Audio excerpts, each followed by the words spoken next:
Hi friends, Mahanadi சீரியலோட episode பார்க்கலாம் வாங்க.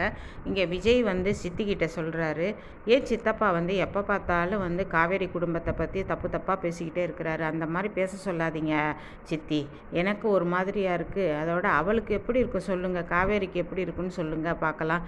நீங்களே சொல்லுங்கள். அவர் ஏன் அப்படி தப்பு தப்பாக பேசுகிறாரு, அவங்கள வந்து இழிவாக பேசுகிறாரு, இது நல்லாவா இருக்குது, எப்போ பார்த்தாலும் இப்படியே தான் பேசுகிறாரு அப்படிங்கிறாரு.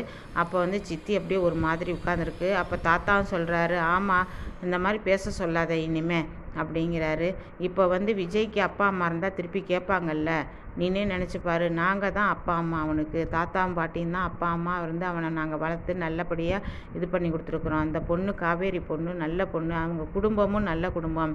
அவங்க அப்பாவை இழந்துட்டு அவங்களே தவிக்கிறாங்க. அந்த இதில் அவர் வந்து குத்தி குத்தி பேசுகிறது சரியில்லை அப்படின்னு சொல்கிறாரு. இதை வந்து ஓரமாக நின்று ஒட்டு கேட்குறாங்க காவேரி. அப்படியா அப்படியா பாஸ், நீங்கள் வந்து அப்படி ஒரு நல்லவரா, எனக்காக நீங்கள் பேசுகிறீங்களே அப்படின்ட்டு மனசுக்குள்ளேயே நினச்சிக்கிட்டு துள்ளி குதிச்சுக்கிட்டு நிற்கிறாங்க. துள்ளி குதிச்சுக்கிட்டு நிற்கும்போது பின்னாடி வந்து விஜய் நிற்கிறாரு.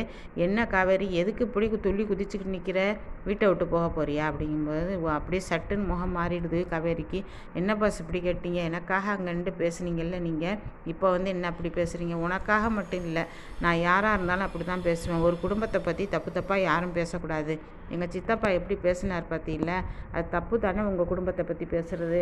அதனால தான் நான் உங்களுக்கு சப்போர்ட் பண்ணி பேசினேன். யாராக இருந்தாலும் ஏழையாக இருந்தால் அப்படி பேசக்கூடாது அப்படின்னு சொல்கிறாரு. உடனே காவேரி வந்து என்ன சொல்கிறாங்க, ரொம்ப தேங்க்ஸ் பாஸ் அப்படிங்கிறாங்க. அதுக்கப்புறம் சொல்கிறாரு, எதுக்கு தேங்க்ஸ் எல்லாம் சொல்கிறேன், நான் தான் சொல்லிட்டேன்ல, யாராக இருந்தாலும் தப்பாக பேசக்கூடாதுன்னு நான் தான் சொன்னேன்ல. உங்கள் குடும்பத்தில் உள்ளவங்க யாருமே கெட்டவங்க கிடையாது. அவங்க இதில் இருக்காங்க. அவங்கவுங்க வேலையை பார்க்குறாங்க. உங்கள் குடும்பத்தில் உள்ளவங்க என்றைக்காவது இங்கே வந்து என்னையும் டிஸ்டர்ப் பண்ணியிருக்காங்களா?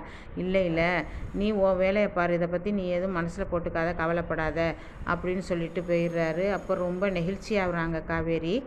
நாம் இவரை பற்றி எப்படியோ நினச்சோம், தப்பு தப்பாக நினச்சோம், கான்ட்ராக்ட் மேரேஜ் தானேன்னு அப்படின்னு நினச்சோம். ஆனால் வந்து ஒரு வகையில் இவர் வந்து எல்லாத்தையும் மறந்துட்டு இப்போ வந்து கொஞ்சம் கொஞ்சமாக வழிக்கு வர்றாரு அப்படின்னு நினச்சிக்கிறாங்க. மனசுக்குள்ளேயே நினச்சிக்கிட்டு ரொம்ப சந்தோஷமாக இருக்காங்க.